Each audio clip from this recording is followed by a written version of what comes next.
Hello movers, welcome to today's short movement session that we're gonna focus mostly on lower body movement for people that you feel that you're not that flexible yet or you need a little bit of mobility training. This is an entry session.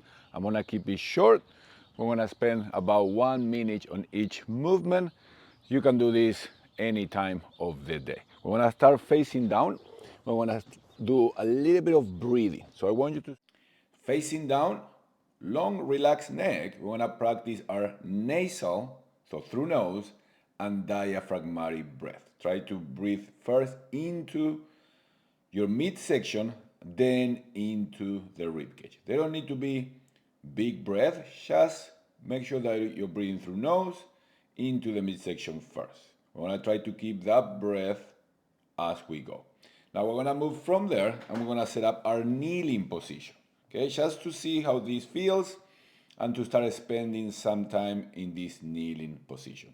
If this is not doable for you, you can always place something in between your legs to raise your hips and start spending time and practicing your breath there. The next movement is gonna be our half kneeling. So you're gonna step, keeping the whole foot on the floor, and then you're gonna reach.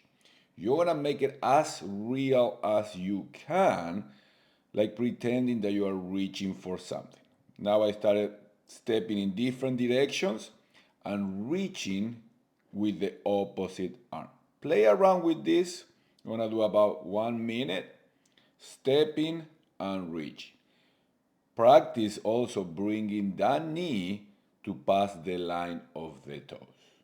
But start small. As you go, you start adding a little more length. Never force, just easy movement combining with the breath. Of course, you can do a couple overhead reaches too.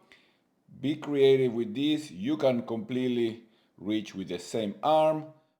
We're gonna transition to sitting on our side. I'm gonna start with the left leg forward, right leg back. I'm gonna try to find the front of the seat bone of the left leg, level up the shoulders, and I'm gonna practice my breath before transitioning to the other side.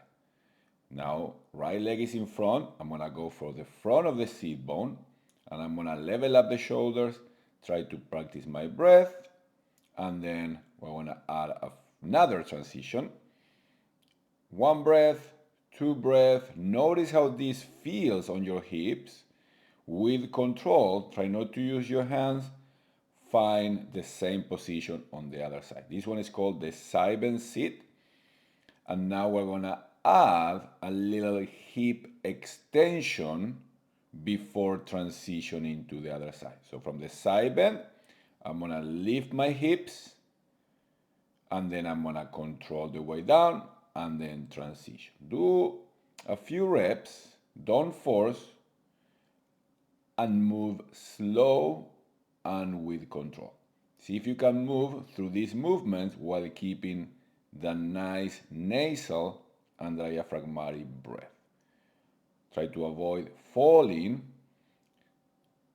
And then let's move to our crab position. This crab position, hands grounded, feet grounded, lift the hips just slightly off, move them around, try to find the middle point before we start extending those hips. So chin is in, I'm looking at about 45 degrees. When we're going for this extension, I want you to practice the pulling back from the feet. See if we can get more action on the back of the legs, hamstrings and calves, and then extending. See if we can get to that reverse tabletop, holding for a moment, controlling the weight. Turn around and find our hands and knees position, what I like to call the base. We're gonna do some basic rocking. Sitting back and then pulling forward from the hands. So use the hips.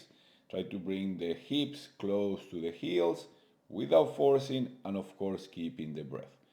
Here I'm going for a few circular motions, still rocking, but going around in circles.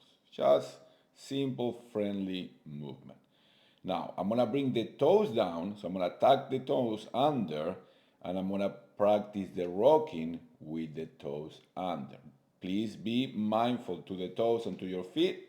Start easy on this. We tend to have tightness around the bottom of the feet. We lose a little bit of that extension of the toes.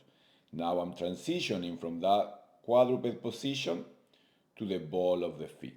So try to have as much as you can the toes and the knees pointing forward, and I'm rolling over the toes. Please skip if this is too painful for now, but you're gonna start bringing or restoring some capacity to extend the toes and bend the ankles, okay? Going back now, but I'm gonna now lift the knees. So I'm gonna go from the base to a more like a bear position. So both legs, then you can start playing by bending and extending the other one. A little dynamic stretch to the back of the legs, and of course I'm still rolling over those toes just for a few reps to finally get into the standing position. Now I'm gonna start with a little bit wider than hip, about shoulder width. I'm placing my hands in the low back. I'm gonna keep that little arch in the low back, and I'm gonna start hinging. So don't think of lowering the upper body, think of sending the hips back, but you're gonna stop before the low back change that little arch shape. It's gonna tend to round. So if they're round, then you know that you went too far. The knees are soft. You don't need to lock out the knees. You don't need to bend them. And I want you to practice. If you're doing it right, you're gonna feel a little stretch in the top of the hamstrings, back of the legs, maybe a little bit on the glutes also. For this next movement, I want you to go a little bit wider with the stance.